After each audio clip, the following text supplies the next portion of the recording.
back to another episode of the Behavioral Economics and Marketing Podcast series. This is Sandra Thomas-Comenole. In this episode, we will be discussing intention-action gap on habit change. But before we get started, I wanted to give a special shout out to this episode's paid sponsor, BudgetBakers.com, and their personal finance manager wallet. Available from the Google Play Store and on iOS.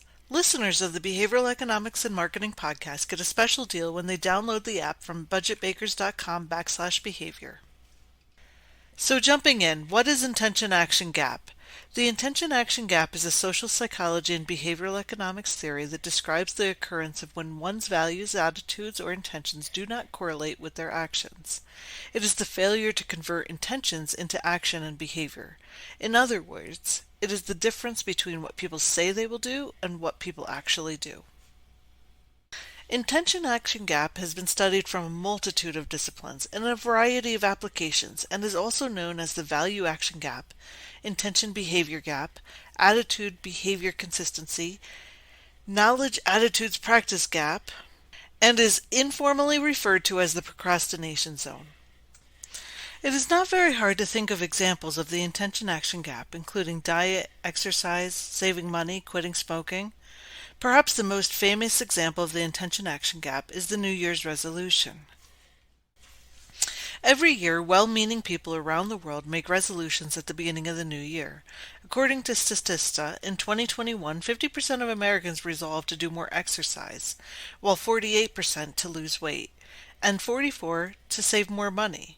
And the list goes on. Every year, of those who make New Year's resolutions, only 75% are still successful in keeping it 1 week later. And about 35% of all resolution makers actually profess to having kept their resolutions. This is the intention-action gap. So let's apply this to marketing leadership. Intention-action gap on habit change. Habit change can be big, such as quitting an addiction, or small, such as skipping that second dessert. It can be personal, such as having better control of your finances, professional, such as being more focused at work, or you may also be interested in nudging your team into small behavioral change. The bottom line is that we can all become better versions of ourselves, and we should always be striving towards growth. So what are the reasons for the intention-action gap? First things first, you need to understand why the intention-action gap exists for you in this particular circumstance. The research suggests that there are many internal and external factors that affect behavior and the reasons behind consumer choices. A few of the typical reasons are external variables such as demographics, attitudes towards intention, cultural beliefs, attitude towards another party that would be affected positively or negatively by the action, and intrinsic personality traits. Behavioral beliefs, normative beliefs, motivation, perceived control over the intention or the action, information deficit, or other barriers to behavior. When surveyed on why New Year's resolution makers failed at their resolution, the number one response was that they had unrealistic goals. Others didn't keep track of their progress or simply forgot about their resolutions. So how can we bridge the intention-action gap for habit change? Just as everyone has different reasons for the intention-action gap, and those reasons change for different intentions and in different circumstances, the ways in which habit change will work for you will be different than the next person or different for every habit that you are changing. And it is important to note that there is not a single behavioral economics theory that has been found to be a silver bullet in habit changing. Further, it is important to note that behavioral economists recognize the difference between breaking an existing habit versus starting a new routine. Nevertheless, all habits proceed through 4 stages in the same order: cue, craving, response, and reward. This 4-step pattern is the backbone of every habit, and your brain runs through these steps in the same order each time. By turning this on its tail, you can begin to tackle even the hardest problems. So if you are breaking an existing habit, try these. 1. Identify your triggers. 2. Disrupt and replace. 3. Keep it simple. 4. Incorporate rewards. And 5. Think long-term and persist.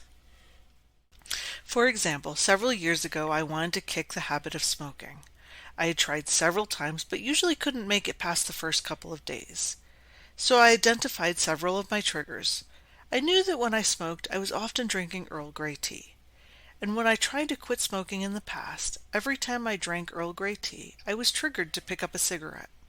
So this time I eliminated Earl Grey from my menu. I bought an alternative tea. This simple act allowed me to disrupt and replace that trigger.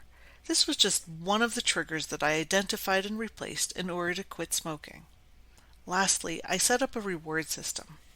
And it is important when considering your rewards to not reward yourself with another bad behavior, such as eating fattening foods.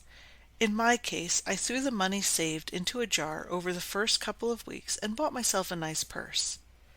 I have now been smoke-free for over 10 years and can safely drink Earl Grey tea without wanting a cigarette. But what about starting a new routine, such as starting a savings account, exercising regularly, or reading more often? Believe it or not, it's very similar. Number 1, instead of identifying your triggers, set up reminders. This could be as easy as setting a time in your calendar to remind you when to read or exercise. Or you may choose an app. Nowadays, there are many apps that will help to facilitate habit change. A great example is Wallet by Budget Bakers.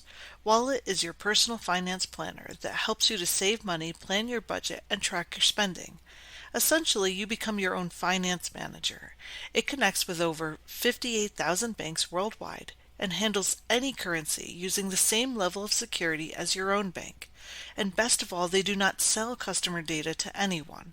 The app is available on Android from the Google Play Store and on iOS from the Apple App Store. Just search for Wallet by Budget Bakers or visit budgetbakers.com for more information. And listeners of the Behavioral Economics and Marketing Podcast get a special deal when they download the app from budgetbakers.com/behavior. Number 2, implementation planning. Once we have set up reminders, we need to plan our implementation.